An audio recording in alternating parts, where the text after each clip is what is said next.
छगो कौन सा हम लोग पढ़ लिए जी। अब सातवां कोण कौन सा है? कोटि पूरक कोण, सही ना है जी।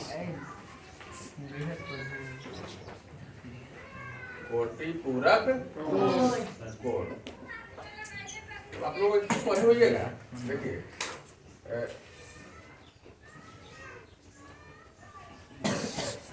एक्स अक्ष और वाई अक्ष पढ़े थे जी, याद है जी। तो ये एक्स अक्ष था जी। इसको ए भले कह दीजिए चाहे बी कह दीजिए, जो मन हो जो लिख दीजिए, लेकिन ये एक्स अक्ष है, एक्स अक्ष ना है जी। और ये कौन सा वाई अक्ष। तो एक्स अक्ष को क्या कहते थे? एक्स अक्ष को कोटि भुज, एक्स अक्ष को भुज, वाई अक्ष को कोटि। कोटि ये है, कोटि ये है, कोटि तो ये है, ये तो भुज है। तो भुज से कोटि तक जाना है। कोटि इसी को कहते हैं कोटि पूरक, यानी कोटि को पुराने वाला, कोटि को पुराने वाला। तो कोटि पर पहुंचते पहुंचते क्या डिग्री हो गया? 90 डिग्री हो गया। तो यहाँ पर जब इसके बीच से कोई एगो कोण पार दिया जाए, इस तरह से चिन्ह बना दिया जाए, इसको सी कह दिया जाए, तो ये कोण और ये कोण दो कोण हुआ, दोनों को जोड़ेंगे तो क्या डिग्री हो जाएगा? 90 डिग्री। देखो तो कम से कम इसी कोण में ना दो को भाग कर दिए। तो जब दो कोणों को जोड़ने पर, जब दो कोणों को जोड़ने पर 90 डिग्री पूर जाता है, तो दोनों कोण को एक दूसरे का कोटि पूरक कोण कहते हैं। मतलब यह कोण इसका कोटि पूरक है और ये कोण उसका। अगर राम लक्ष्मण के भाई थे तो लक्ष्मण राम का भाई नहीं था, हाँ ना जी। तो जब भाई शब्द आ गया, मतलब भाई का मतलब अकेला होगा ही नहीं। भाई अगर कह दे कि इसका भाई है तो वो अकेला हो गया क्या? नहीं। भाई शब्द आने का मतलब ही हो गया कि एक से अधिक हो सकता है। बहन शब्द का मतलब कि एक से अधिक, लेकिन पिता शब्द का मतलब एक से अधिक होता है क्या? नहीं हो सकता है। माँ शब्द का मतलब एक से अधिक हो सकता है? नहीं। कुछ शब्द है जिसका अर्थ एक एक होता है और कुछ शब्द है जिसका अर्थ अधिक होता है, एक से अधिक होता है। तो यहाँ पर कोटि पूरक का जैसे ही हम नाम देते हैं पूरक माने पूरा करने वाला, तो पूरा अकेले ही से होगा क्या? कोई है ना, कोई आएगा तब ये पूरा होगा। तो जब एक में दूसरा कुछ आएगा तो पूरा हो जाएगा। मतलब जब पूरा होता है, कितना पूरा होता है? तो 90 डिग्री पूरा होता है। जब दो कोणों का योगफल 90 डिग्री हो तो दोनों कोण परस्पर, परस्पर माने एक दूसरे के, दोनों कोण परस्पर कोटि पूरक कोण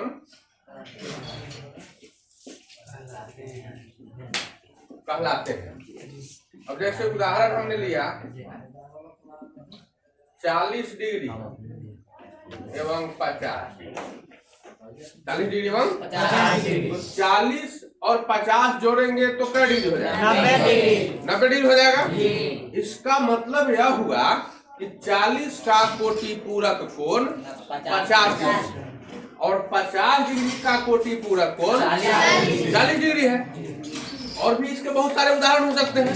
30 डिग्री एवं 60 डिग्री, 20 डिग्री एवं 70 डिग्री, 25 डिग्री एवं 65 डिग्री, 45 डिग्री एवं 45 डिग्री होगा ना? तो 45 डिग्री एवं 45 डिग्री ठीक है ना? यहाँ हम कह सकते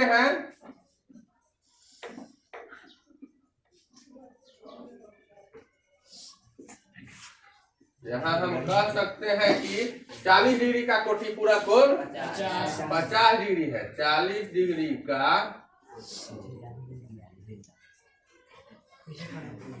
कोटि पूरक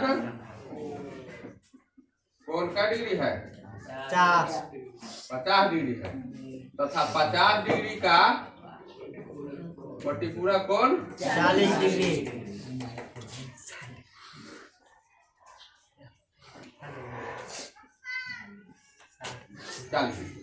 आपसे हम एक सवाल कर दें कि उस कोण की माप बताइए जो अपने कोटि पूरा कोण के बराबर है। तो क्या बताइए? उस कोण की माप बताइए जो अपने कोटि पूरा कोण के बराबर है। 45 डिग्री।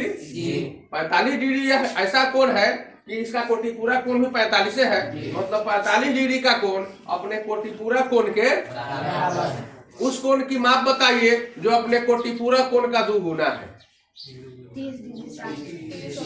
दोनों कैसे हो सकता है? उस कोण की माप बताइए, उस कोण की मतलब एक कोण हो सकता है, उस कोण की माप बताइए जो अपने कोटि पूरा कोण का 2 गुना है, अपने 2 गुना है तो 60 होगा, क्योंकि 60 का कोटि पूरा कोण 30 होगा, तो 60 डिग्री का कोण अपने कोटि पूरा कोण अर्थात 30 डिग्री के कोण का 2 गुना हो सकता है ना। उस कोण की माप बताइए जो अपने कोटि पूरा कोण का आधा है। उस कोण की माप बताइए जो अपने कोटि पूरा कोण की माप का आधा है, तो 30 डिग्री का। 30 डिग्री का कोटि पूरा कोण कितना होता है 60, तो अपने कोटि पूरा कोण का आधा नहीं हुआ, 30 हुआ, वो 60 है, आधा हुआ कि नहीं हुआ। तो इस तरह से बहुत सारे क्वेश्चन आ सकते हैं, आपको क्वेश्चन आ सकते हैं, आते हैं, आएंगे, आपको बनाना है। इसका कुछ तरीका भी होता है बनाने का। इसके बाद है कोटि पूरा कोण के बाद कौन कौन समपूरक कौन? अच्छा वो बता के समपूरक समपूरक कोण। तो कोटि पूरा कोण में 90 डिग्री होता है, सेम चीज इसमें खाली 180 हो जाता है। जब दो कोणों का जोगफल 180 डिग्री हो तो दोनों कोण परस्पर समपूरक कोण कहलाते हैं।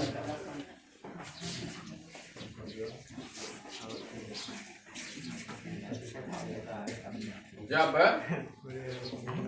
दो कोणों का योगफल 180 डिग्री हो तो दोनों कोण परस्पर समपूरक कोण कहलाते हैं। अब हम यहाँ एक उदाहरण लेते हैं, 120 डिग्री एवं 120 डिग्री का संपूरक कोण 60 डिग्री है और 60 डिग्री का संपूरक कोण 120 डिग्री। उस कोण की माप बताइए जो अपने संपूरक कोण का 2 गुना है 120 डिग्री। उस कोण की माप बताइए जो अपने संपूरक कोण के बराबर है 90 डिग्री, होगा ना। उस कोण की माप बताइए जो अपने संपूरक कोण का 5 गुना है 150 डिग्री 150 डिग्री। 150 डिग्री का संपूरक कोण 30 डिग्री होता है और 30 डिग्री का 5 गुना है 150 डिग्री, यानी 150 डिग्री का कोण अपने संपूरक कोण का 5 गुना। आ जाएगा प्रश्न, समझ आ जाएगा। तो ये एक नंबर क्वेश्चन सब है, कंपटीशन में आते रहता है, खाली माइंड में रखना है, ये याद रहेगा ना तो उसको बनाने में कोई परेशानी बिल्कुल नहीं होगी। तो यहाँ हम कर सकते हैं या क्या कर सकते हैं बताइए साहब? 120 डिग्री का संपूरक कोण 60 डिग्री। यहाँ हम कह सकते हैं कि 120 डिग्री का संपूरक कोण 60 डिग्री तथा 60 डिग्री का संपूरक कोण 120 डिग्री है। 60 डिग्री का संपूरक कोण 120 डिग्री कर सकते हैं। अब एक और कोण है, क्या बताया है अभी? बृहत कोण। बृहत कोण को हम लोग पुनर्युक्त कोण भी कहते हैं।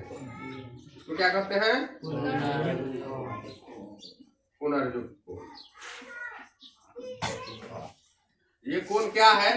तो 180 डिग्री से बड़ा होना चाहिए लेकिन 360 डिग्री से कम होना चाहिए। एक ऐसा कोण जो 180 डिग्री से ज्यादा हो और 360 डिग्री से कम हो। तो लिखेंगे 180 डिग्री से अधिक परंतु 360 डिग्री से कम के कोण को बृहत कोण या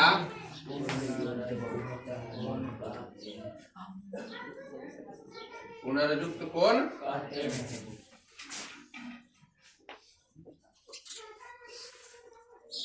कहते हैं। उदाहरण देखिए,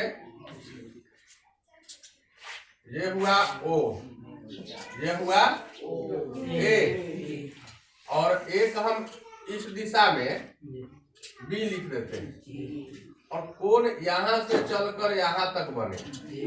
अब बताइए कैसा कोण? 180 डिग्री से ज्यादा। कुछ समझिए, अगर ये OB जो है अगर ऐसे होता खड़ा, यहाँ B होता तब 90 होता। अगर यही B यहाँ होता तब क्या होता? 180 होता। 90 होता 180 हुआ। अब भी इधर से भी आगे बढ़ गया, बढ़ा मतलब 180 से कोण क्या हो गया? बड़ा हुआ ना। पहले A O A है, अब यहाँ से एक रेखाखंड OB यहाँ पहुंच गई तो 90 हुआ। OB बढ़ते बढ़ते यहाँ पहुंच गई B डैश पर तो 180 हुआ। अब यही यहाँ पहुंच गई, अब कितना हुआ?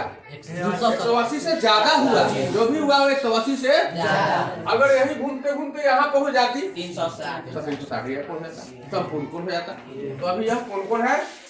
बृहत कोण या पुनर्युक्त कोण। इसके बाद कौन सा कोण है? आसन्न कोण। आसन्न कोण, आसानी कोण नहीं।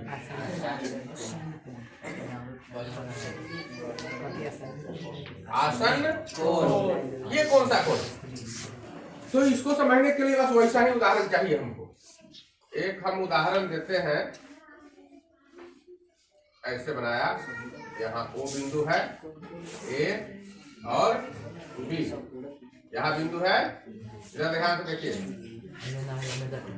यहाँ एक C बिंदु है। यहाँ कितने कोण बनते हैं?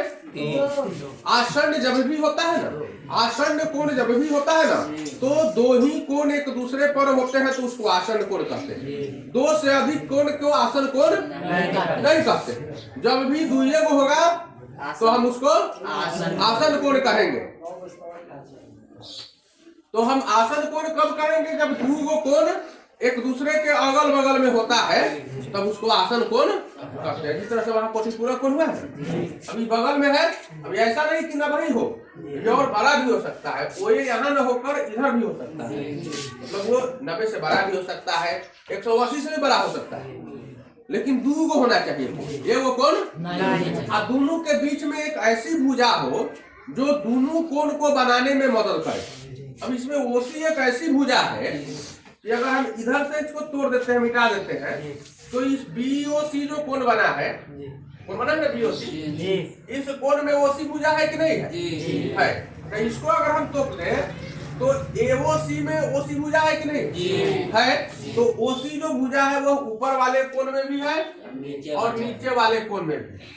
OC एक ऐसी भुजा है जो दोनों कोणों को सहयोग करती है। अब घर में दो रूम बनता है अगल बगल में, एक रूम इधर एक रूम उधर, बीच में एक दीवार को पार्टीशन कर देते हैं, दीवार घेर देते हैं। तो एक ऐसी दीवार है जो दोनों रूमों में गिनती होती है। हम इस रूम में है तो गिनेंगे कि इसमें 4 दीवार है, 1 2 3 4, इसको भी गिन लिए, और उसके उधर वाला जो रहेगा उस रूम में तो इसको गिनेगा कि नहीं गिनेगा? उस रूम में भी तो 4 दीवार है। यह एक ऐसी दीवार है जो दोनों रूमों में, दोनों कमरों में एक ऐसी दीवार है। इस दीवार को चाहे ऐसे चीजों को उभयनिष्ठ कहते हैं। क्या कहते हैं? उभय का मतलब दोनों, निष्ठ का मतलब उसमें स्थित हो, मतलब दोनों में स्थित हो, ऐसी चीज जो दोनों में स्थित हो। तो यह दीवार है, इसलिए इसको उभयनिष्ठ दीवार कहेंगे।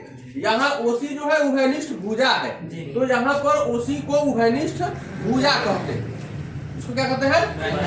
दोनों कोनों के बीच की एक ऐसी भुजा है जो दोनों कोनों को बनाती है, इसलिए इसको हम लोग उभयनिष्ठ भुजा कहते हैं। तो आसन्न कोण की परिभाषा हम ऐसे देते हैं कि एक ही उभयनिष्ठ भुजा के दोनों तरफ एक ही उभयनिष्ठ भुजा के दोनों तरफ बने कोण एक दूसरे के आसन कोण कहलाते हैं। बस पूरा कोण की तरह ही आसन कोण भी होता है। इसमें भी यही चीज है कि एक ही उभयनिष्ठ भुजा के दोनों ओर बने कोण एक दूसरे के आसन कोण कहलाते हैं।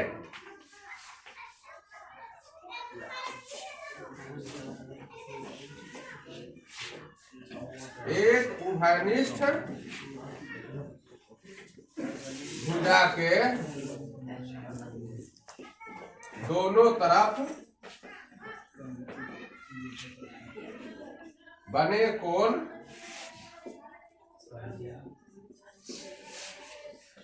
एक दूसरे के लिए क्या कहलाते हैं? उभयनिष्ठ नहीं, आसन। उभयनिष्ठ तो भुजा है ना जी, आसन कोण कहलाते हैं। एक ही उभयनिष्ठ भुजा के दोनों तरफ बने कोण एक दूसरे के लिए आसन कोण कहलाते हैं। अभी इसमें देखिए AOC कौन है ना, AOC तथा कोण, इसका नाम क्या है? जब हम C पर पहुंचे हैं तो C से चलो, COB, AOC तथा परस्पर क्या कोण है? किसका कोण है? आसन कोण है। AOC तथा COB आसन कोण है। तो अभी हम लोग 10 गो कोण पढ़ लिए टोटल। 3 कोण बच गया। एक कोण है सम्मुख कोण या शीर्षाभिमुख कोण, दूसरा कोण संगत कोण, और तीसरा कोण एकांतर कोण। तो इसको पढ़ाने के लिए अब हमको समांतर रेखा पढ़ना होगा। तो अब अगले दिन हम लोग क्या पढ़ेंगे? समांतर रेखा। समांतर रेखा पढ़ेंगे और उसमें हम लोग उस तीनों कोण के बारे में जानकारी प्राप्त करेंगे।